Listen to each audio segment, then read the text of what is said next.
নিব? নে, তোর হাতে তো সবই ভাল লাগে, এত সুন্দর হাত। ভাইয়া, এই চুড়িগুলা আর একটা 75 গ্রামের লাক্স দেন তো। প্যাকেট কর।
কিছু বলবি মা?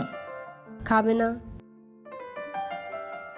হ্যাঁ, কাজের মধ্যে খাবার কথা ভুলেই গিয়েছিলাম। তুমি তো বরাবরই এমন। হ্যাঁ, কি করব মা বল। গ্রামের মানুষের এত শারীরিক কষ্ট, দুঃখ, বেদনা এসব আমার সহ্য হয় না রে মা। আর শহর থেকে ডাক্তাররা আসে, কিন্তু তারা তো 2-1 মাসের বেশি এখানে থাকে না।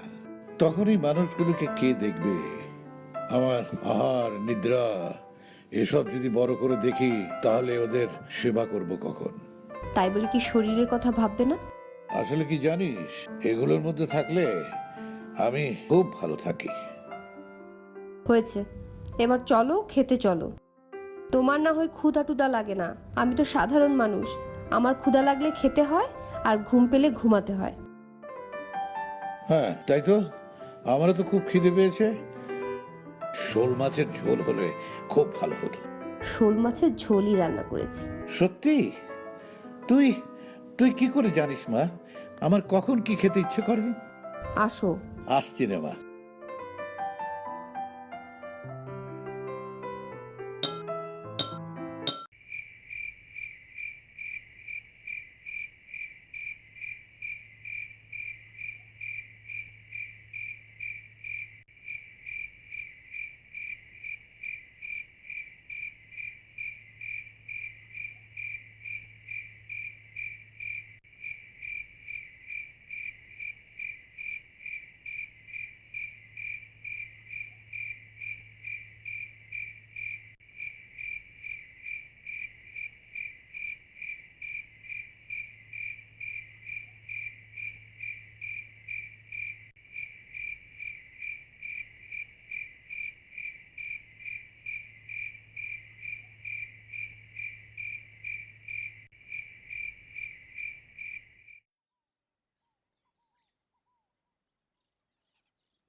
ভাইয়া,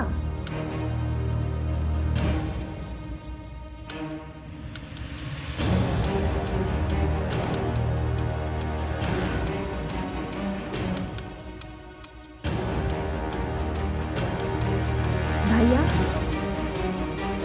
ভাইয়া, আপনি এখানে কিভাবে এলেন? শব্দ খুঁজতে আসছিলাম, শব্দ খুঁজতে খুঁজতে কখন যে পড়ে গেছি খেয়াল নেই। উঠতে পারবেন?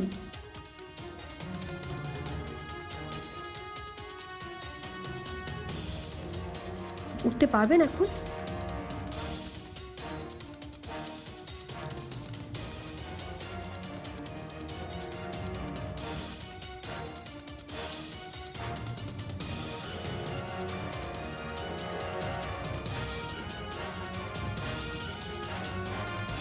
সামনেই আমার বাসা। আমার বাবা একজন চিকিৎসক, প্রবলেম হবে না।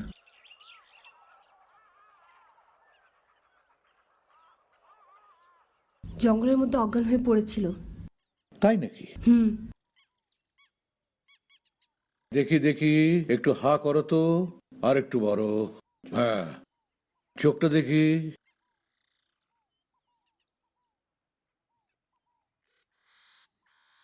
দেখি, হাতটা দাও।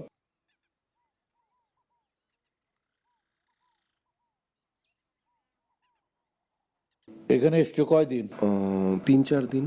ঝোপঝাড়ের মধ্যে বেশি ছিলে না? জি। চিন্তার কোনো কারণ নেই, ওষুধ দিয়ে দিচ্ছি। এই যে, এটা হচ্ছে দ্রাক্ষা কুঞ্জের শেকড়, আর তার সাথে আমলকি। এই দুটো দিয়ে একটু রস বানিয়ে নিয়ে আয় যা। Thank you uncle. যা ভেবেছিলাম তাই। কোনো এক ধরনের মশা তোমাকে কামড়েছে। মশা এমন রক্ত শোষণ করেছে তোমার, সরু রক্ত পেয়েছে তো, এর মধ্যে ওই ডেঙ্গুর জীবাণুটা দিয়ে দিয়েছে। ডেঙ্গু? হ্যাঁ, না না না না, ভয়ের কিছু নেই। আমি ওষুধ দিয়ে দিচ্ছি, ঠিক হয়ে যাবে। জি ঠিক আছে। তুমি আবার আগের মতো গান বাজনা করতে পারবে। নিন, এটা খেয়ে নিন।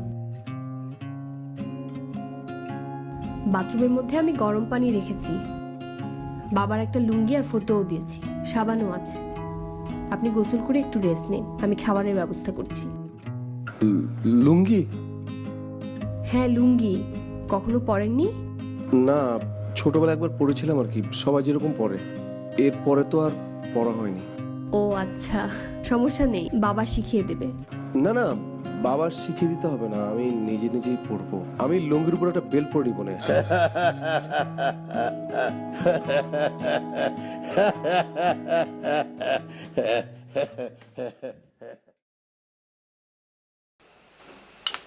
ঘরে যাই ছিল তাই কিন্তু রান্না করেছি। না না, কোনো অসুবিধা নেই। এই যে লেবু, লেবু খেলে ভালো লাগবে।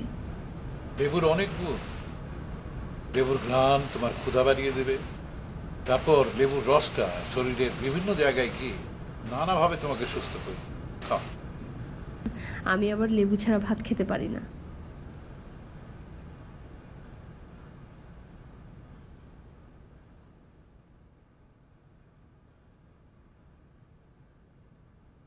ফুলে ফুলে ঢোলে ঢোলে মহে কিবা মৃদুবাই। ফুলে ফুলে ঢোলে ঢোলে মহে কিবা মৃদুবাই। তটিনী হিল্লোলো তুলে কল্লোলে চলিয়া যায়। বিহু কিবা কুঞ্জে কুঞ্জে কু কু কু গায়। না জানি কিসের লাগি প্রাণ করে হায় হায়। ফুলে ফুলে ঢলে ঢলে মহে কি।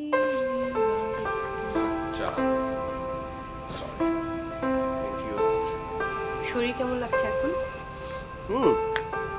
ভালো, বেশ হালকা লাগছে। বুঝে ব্যথাটা একদম কমে গেছে। দুপুরে কি খাবেন? এনিথিং। আচ্ছা শোনেন, একটা কথা জিজ্ঞেস করুন। জি বলুন। আপনি গান শিখেছেন? ও না মানে আমি গান শিখেছি আমার বাবার কাছ থেকে। ওরে বাবা, আপনার বাবা কি গানও করে নাকি? না না মানে উনি কিন্তু আমার বাবা নন। অনেক ছোটবেলায় আমার বাবা মা মারা গেছে, এরপর থেকে উনি আমাকে বড় করেছে। আর এগুলো করতে গিয়ে উনি নিজে কোনো বিয়ে টিয়ে করেননি। আর তারপর থেকে আসলে উনি আমার সব, আর আমার সব উনি। I am extremely sorry. আর না কোনো সমস্যা নেই। আচ্ছা আপনি এখন গান করেন? করি তো, যখন মন ভালো থাকে তখনও গান করি, আবার যখন মন খারাপ থাকে তখনও গান করি। আমি সেটার কথা বলছি না, আপনার গলার ফাঁসটা না অসাধারণ। মানে আপনার একটা আলাদা টেক্সচার আছে। এই গলাটা কিন্তু সবার শোনা উচিত। মানে আপনি আমাকে প্রফেশনালি গান করতে বলছেন? জি, আপনার ভয়েসটা যে কোনো মিউজিক ডিরেক্টরের জন্য একটা ড্রিম ভয়েস। আপনি হয়তো আমাকে চেনেন না, আমি একজন ছোটখাটো মিউজিক ডিরেক্টর। আপনি ছোটখাটো মিউজিক ডিরেক্টর না, আপনি অনেক বড় মিউজিক ডিরেক্টর। অমির রায়হান। গ্রামে থাকি বলেই যে আমি আপনাকে চিনব না এমন কিন্তু না। ও মাই গড, আপনি দেখি আমার পুরো নামটা জানেন। আচ্ছা ঠিক আছে, আমি একটু বাইরে যাচ্ছি। হ্যাঁ, বাইরে থেকে এসে আপনার বাবার সাথে আমি কথা বলবো। আপনাকে আমি ঢাকায় নিয়ে যেতে চাই। আমি চাই সারা বাংলাদেশের মানুষ আপনার ভয়েসটা শুনুক। স্বপ্ন দেখাচ্ছেন? আমি কিন্তু অনেক সাধারণ একটা মেয়ে, আমাকে তো স্বপ্ন দেখানো উচিত হবে না আপনার। ভয় লাগবে। কিসের ভয়? স্বপ্ন ভালো। ভয়টা বাদ দিন, আমি একটু আসছি, এসে আপনার বাবার সাথে কথা বলবো। আমি আপনাকে কালই ঢাকায় নিয়ে যেতে চাই। আপনি এই যশোর নিয়ে কোথায় যাচ্ছেন? রেস্ট হাউসে যেখানে ছিলাম। আমার লাগেজ টাগেজ কাপড় চোপড় সব ওইখানে, গাড়িটা ওখানে, আর গিটার তো ওখানে। গিটার ছাড়া এখানে থাকতে পারি না। আমি আসছি। হ্যাঁ,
যাক, ফাইনালি আপনার বাড়ি ফিরতে ইচ্ছে করলো, তাই না? আমি তো আরো ভাবছিলাম বোধহয় আরেকটা বিয়ে শাদী করে জঙ্গলে সংসার করছো। আবার বিয়ে? আচ্ছা এক ভুল মানুষ কয়বার করে বলো তো? শোনো, নেড়া না বেলতলা একবারই যায় বেবি। তার মানে কি আমাকে বিয়ে করা তোমার ভুল ছিল? না না, I was just kidding. Anyway Nilu, আচ্ছা এদিকে আসো, এদিকে আসো, পরিচয় করে দিচ্ছি। উনি হচ্ছে দিদি। She is an amazing singer. দিদি, বুঝতেই পারছেন আমার একমাত্র স্ত্রী। ওয়ালাইকুম আসসালাম। ভেতরে চলো, দরজায় দাঁড়িয়ে। হ্যাঁ শিওর, প্লিজ প্লিজ।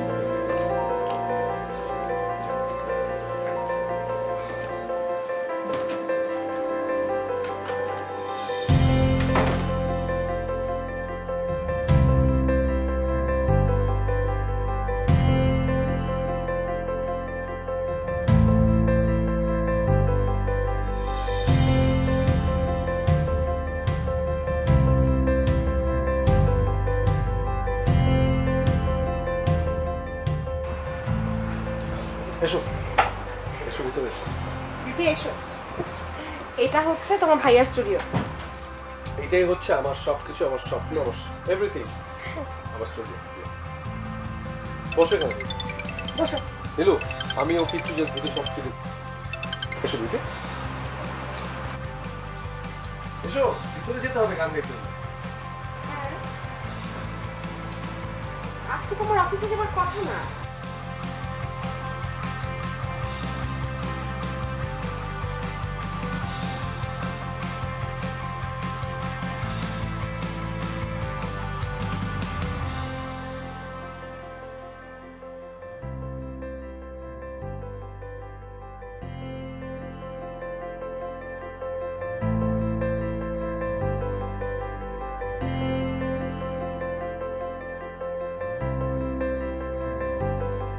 আরে প্রতীক, এই কি অবস্থা ম্যান?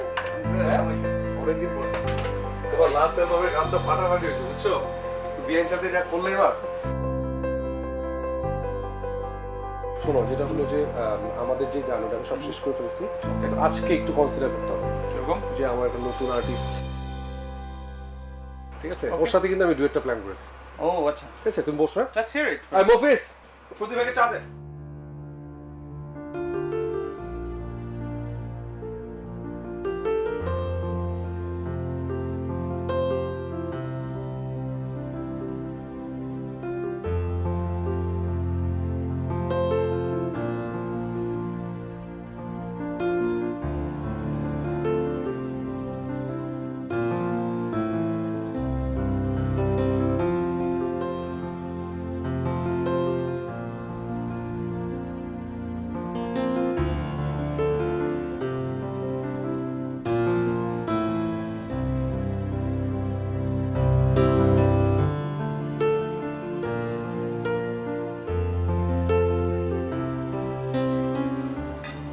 তোমাকে কিছু দেবো?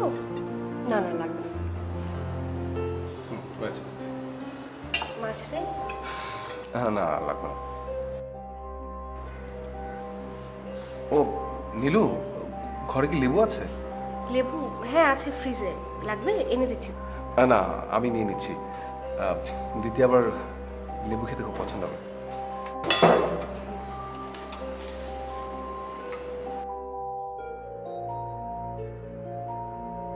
এই যে দিদি, না আমি নিচ্ছি। Thank you. খাও।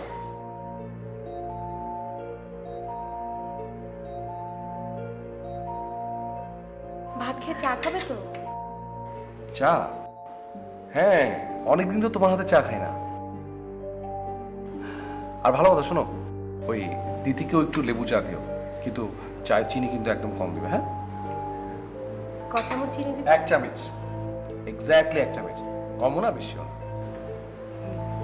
1 চামচ। ঠিক আছে?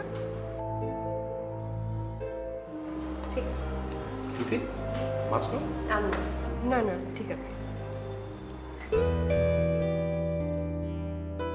নীলু, দিদি কি ঘুমিয়েছে নাকি? না, ঘুমায়নি। ওর বাবার সঙ্গে ফোনে কথা বলছে। এমনি সবকিছু তো ঠিক আছে না? হ্যাঁ ঠিক আছে। ও ভালো কথা।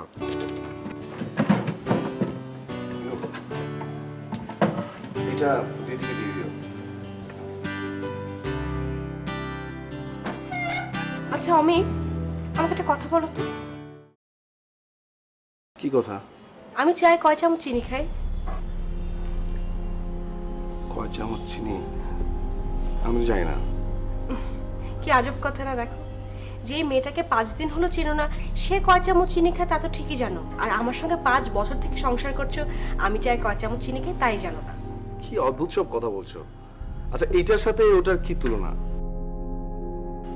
বাই এনি চান্স তুমি কি দিদির সাথে ইনফিরিয়র কমপ্লেক্সে ভুগছো? কি আমি ভুগবো ইনফিরিয়র কমপ্লেক্সে? আর ভোগাটাই তো স্বাভাবিক, ধরো আমি ভুগছি। আমার হাজবেন্ড অন্য একটা মেয়ের ছোট নাটক খুঁটিনাটি সব বিষয়ে নাক গলাবে আর আমি কমপ্লেক্সে ভুগবো না? আমার কমপ্লেক্সে ভোগাটাই তো স্বাভাবিক। আস্তে আস্তে কথা বলো, মেয়েটা তো শুনতে পাবে। শুনুক আমার কি। দেখো আমি তোমাকে শেষবারের মতো বলে দিচ্ছি, আমি চাই না ও আমার বাড়িতে আর থাকুক। শোনো, কাল সকালে এই মেয়েকে আমার বাড়ি থেকে বের করবে, ওকে অন্য কোথাও রেখে আসবে ব্যাস। আচ্ছা, অন্য কোথাও এখন কোথায় রাখবো? আমাদের এত বড় একটা বাড়ি, এতগুলো রুম খালি পড়ে আছে, আমি ওকে কেন বাইরে রাখবো? বাইরে থাকবে কারণ আমি চাই না আমার বাড়িতে এই মেয়েটা আর থাকুক। আচ্ছা ঠিক আছে, সকাল হোক, তারপর দেখা যাবে, ঠিক আছে? এখন তুমি রেস্ট হও, আমিও টায়ার্ড হয়েছি, ঘুমাবো। কি? আমার কথার কোনো গুরুত্ব নাই, আমি যে বলছি। দেখো, আমি তোমাকে বলে দিচ্ছি, আমার কথাটা মনোযোগ দিয়ে শোনো। কাল সকালে তুমি ওকে অন্য কোথাও রেখে আসবে, বাস। আমি আর কোনো কিছু শুনতে চাই না। ঠিক আছে, তুমি এখন রেস্ট দাও।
হ্যালো?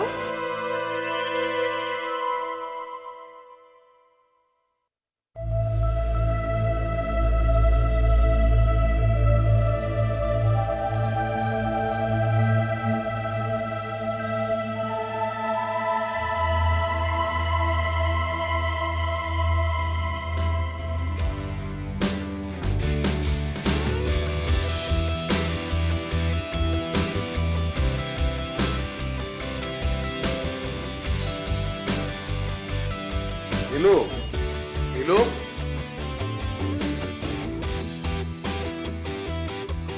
হাই নীলু।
যে স্বপ্ন হয়নি কারো, ইচ্ছে হলে দুঃখ নামে আমায় ডাকতে পারো। আমি এমন একটি নাম যার সব হয়ে যায় ভুল, ভুলেই থাকি, ভুলেই বাঁচি, ভুলের হুলস্থুল। তোমাদের এই শহরে আমার থাকা না থাকা একই, কোথাও কেউ যত দূর হয় দেখি তোমাদের এই শহরে আমার থাকা না থাকা একই কোথাও কেউ নেই যে আমার যত দূর হয় দেখি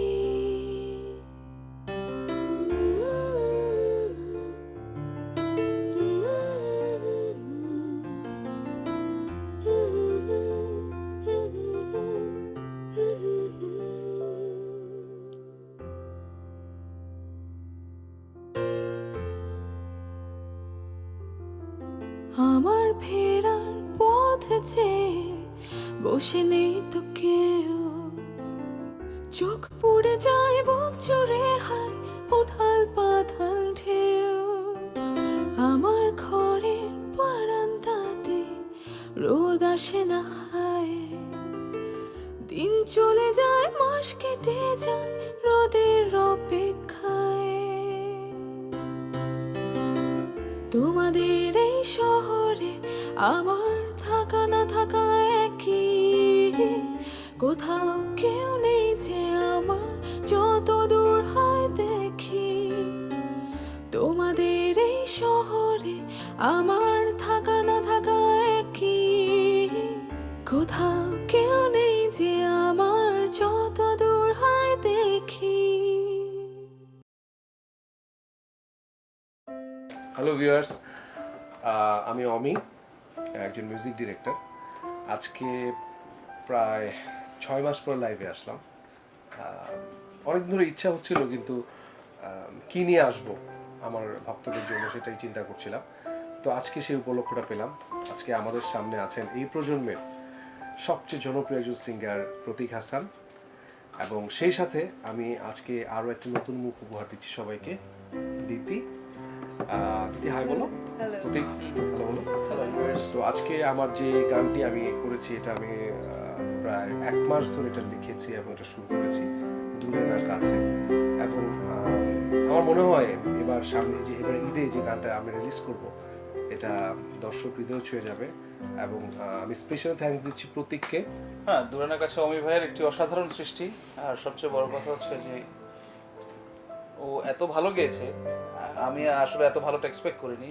যেহেতু অমি ভাই প্রথম ফোন করে বললো যে আমি খুব ভয় ছিলাম প্রথমে যে একজন নতুন আর্টিস্টের সাথে গান করতে হবে, সেটা কেমন হবে, বাট অমি ভাই ইজ দ্য বেস্ট তার চয়েসে। এবং অমি ভাইয়ের চোখ কিন্তু কখনো ভুল করে না। না, অ্যাকচুয়ালি আমি কৃতজ্ঞ আপনার কাছে, অমিত ভাইয়ের কাছেই আমি কৃতজ্ঞ। কারণ অমিত ভাই যদি আমাকে এই সুযোগটা করে না দিত, তাহলে কিন্তু আমি এই সুযোগটা পেতাম না। আর সাথে তো প্রতীক ভাই আছেই, আমি তো সারপ্রাইজ ওনার সাথে, এবং আমার এটা লাভ যে আমি প্রথম ওনার সাথে গান করা। আমাদের এখানে কিছু কমেন্টস এসেছে। এখানে আমাদের এখানে নঈম নামে একজন, সে বলেছে ওয়াও ফাটাফাটি, প্রতীক ভাইয়ের গানের সাথে আমরা নতুন পাচ্ছি। এছাড়া রীতা নামে একজন, সে লাভ চিহ্ন পাঠিয়েছে এবং অগ্রিম ঈদ মোবারক দিয়েছে প্রতীক। এছাড়া আছে শিশির এবং মিছিল নামে আরেকজন আছে, সে একটা সুন্দর কমেন্টস করেছে যে আশা করছি নেক্সট সুপারস্টার হবে আমাদের দিতি। আরেকটা কমেন্ট আসছে দেখেন, অমি ভাই is the best. My pleasure.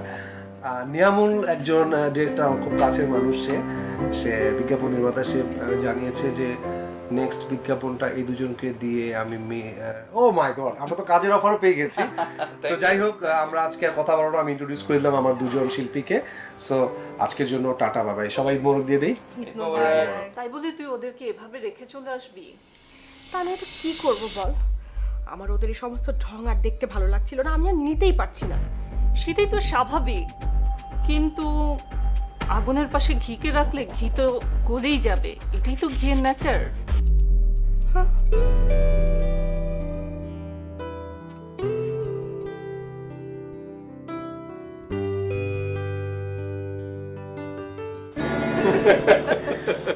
আর এই যে সরি, আমি বোধহয় ডিস্টার্ব করলাম না, আমি ভুল সময় চলে এসেছি। আমি তোর পরে আসি। কি বলছিস ভাবি? এই ঘর তো আপনার, আর ভালো সময় আর খারাপ সময়ের কি আছে, কিন্তু এই ঘরটা যে আর কদিন আমার ঘর থাকবে তা নিয়ে সন্দেহ।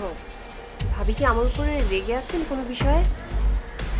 আমার রাগ হয় আর না হয়, আমার রাগ, আমার অভিমান, আমার ভালো লাগা মন্দ লাগা এসবে কার কি আসে যায়, এসব কি বলছো? আমি তোমার কথা বুঝতে পারছি না কিন্তু। তাই না? ভাই আমি বরং নিচে যাই।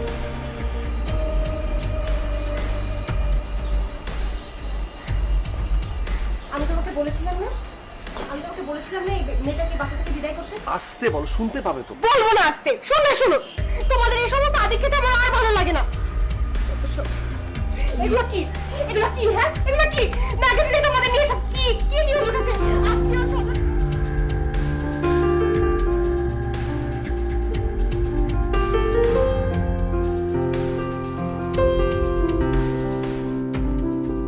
আমি এমন একটি নাম যে স্বপ্ন হয়নি কারো, ইচ্ছে হলে দুঃখ নামে আমায় ডাকতে পারো। আমি এমন একটি নাম যার সব হয়ে যায় ভুল, ভুলেই থাকি ভুলেই বাঁচি, ভুলের হুলস্থুল।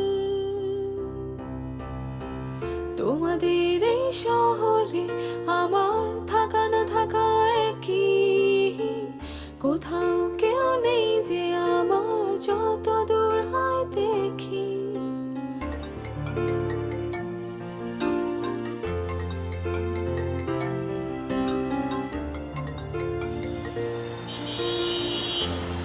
হ্যাঁ বাবা, রীতিমা কেমন আছিস? ভালো আছি বাবা, তুমি কেমন আছো? আমি ভালো। তোর গলা ভেজা ভেজা লাগছে কেন? তুই কি কাঁদছিস? না বাবা, ওই যে আজকে ওই গানের রেকর্ডিং ছিল তো, আছে, সেই জন্য এক্সাইটমেন্টে গলা একটু ভেঙে গেছে বাবা। বাবা আমি এখন রাখি।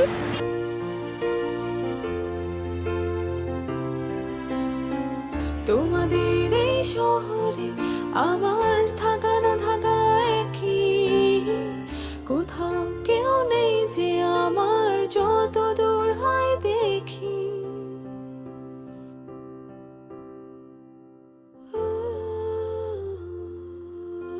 Welcome to R TV star talkies. আজকে কথা বলবো এবছরের R TV Lux star award প্রাপ্ত হালের সেন্সেশন কণ্ঠশিল্পী দিতি কবিরের সাথে। কেমন আছেন আপনি? ভালো আছি।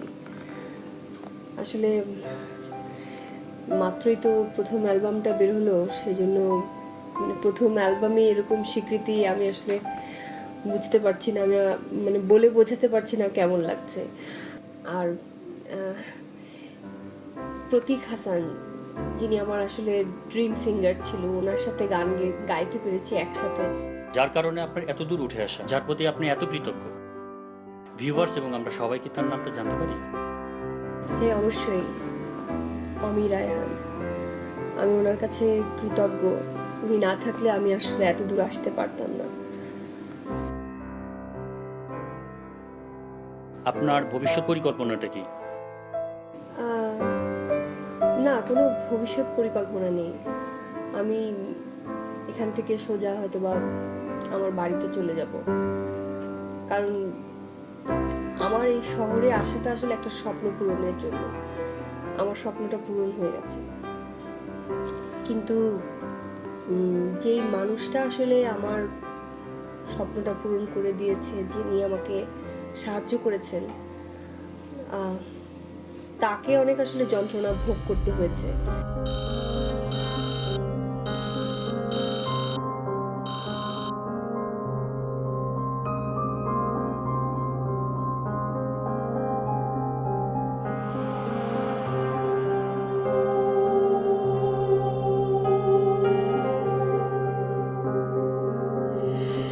আমি আসলে ওনাকে আর কোনো যন্ত্রণা দিতে চাই না আমার দিক থেকে। এই শহরটা আসলে আমার না, আমি আসলে ক্ষমা চাই। আমি জেনে শুনে এই কাজটা করিনি। আমি যাকে বলছি সে হয়তো বুঝতে পেরেছে।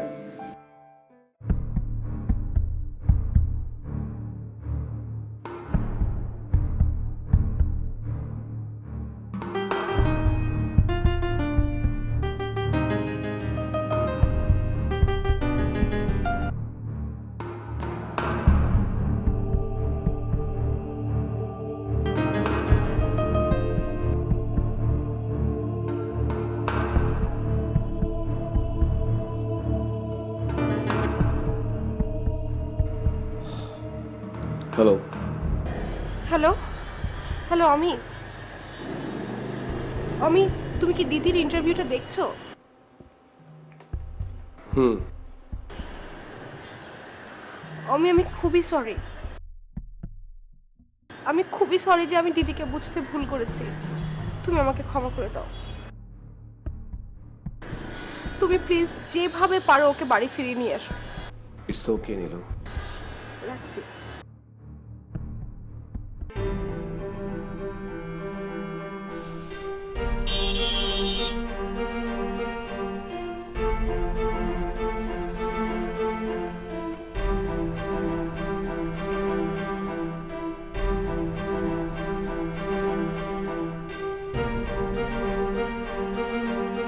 আপনি? হ্যাঁ দিদি, তুমি চলো আমার সাথে। যেখানে যাওয়ার কোনো কারণ নেই সেখানে আমি ফিরে যেতে চাই না।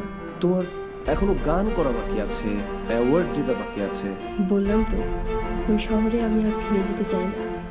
আমার যতটুকু পাওয়ার ছিল তা আমি পেয়ে গেছি, আর কিছুই পাওয়ার নেই।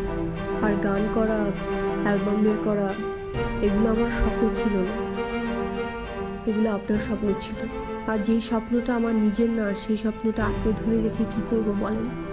আর সবচাইতে বড় কথা হচ্ছে, আমার জন্য আপনি অনেক যন্ত্রণা সহ্য করেছেন, আমি আর যন্ত্রণা দিতে চাই না। দিদি, নীলু ওর ভুল বুঝতে পেরেছে, আমাকে বলেছে ও চলো প্লিজ।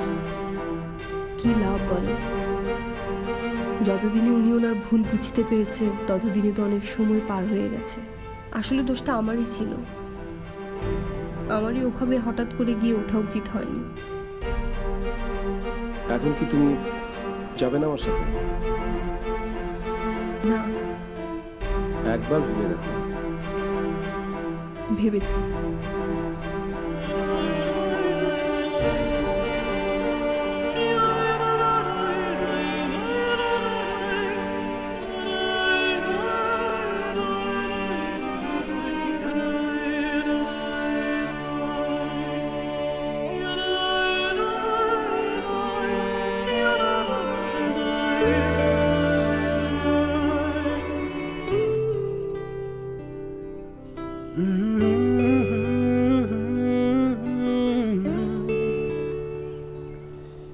আমি এমন একটি নাম যে স্বপ্ন হয়নি কারো, ইচ্ছে হলে দুঃখ নামে আমায় ডাকতে পারো। আমি এমন একটি নাম যার সব হয়ে যায় ভুল, ভুলেই থাকি, ভুলেই বাঁচি, ভুলের হুলুস্থুল। তোমাদের এই শহরে আমার থাকা না থাকা একই, কোথাও কেউ নেই যে আমার যত দূর হয় দেখি। ও তোমাদের এই শহরে আমার থাকা না থাকা একই, কোথাও কেউ নেই যে আমার যত দূর হয় দেখি।